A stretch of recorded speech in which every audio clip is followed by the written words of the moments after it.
I felt like I was being mistreated. Facing barriers at the ballot box, Portia Haskins fought back in court. Her fight started 1 year after the Constitution outlawed poll taxes in federal elections in 1964. That's because places like her home state of Virginia continued charging those fees in state and local elections by using a dual voter registration system. A lot of people, like myself, couldn't afford to pay that. It's one of several practices that suppress the vote of Black and some poor white Americans in the Jim Crow era.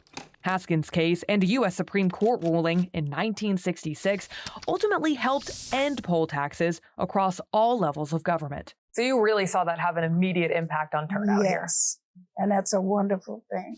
It's one of many barriers and breakthroughs that has shaped our nation's 250-year story.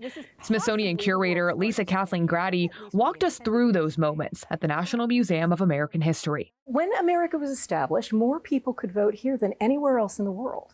But it was still a fraction of the population of the United States. A right initially reserved for certain property owners that took decades of protest to expand, from a wagon-led publicity tour for women's suffrage. They had a hurdy-gurdy, so a sort of organ inside that would draw up a crowd, and they had 2 carrier pigeons that they would release to send to towns. To the first protest movement in front of the White House, which put dozens behind bars. Because they go on hunger strike, they're eventually forcibly fed. Constitutional amendments eventually ban the denial of voting rights on the basis of race and sex, and later lower the voting age to 18 in response to the Vietnam War. The cry became old enough to fight, old enough to vote. But even with those protections on paper, the battle over ballot access persisted. Voting is not necessarily a right guaranteed to you in the Constitution. States determine who will vote. States set the voting districts. The landmark Voting Rights Act, passed in 1965,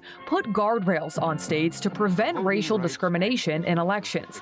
The effort gaining momentum after a bloody attack on civil rights marchers in Selma, Alabama. So it's a radical change to increase voting of African Americans in the South. But more recently, Supreme Court decisions have rolled back those protections, paving the way for the elimination of Black majority voting districts and a new wave of state laws that supporters say are intended to defend election integrity. All voters must show voter ID. All voters must show proof of citizenship in order to vote.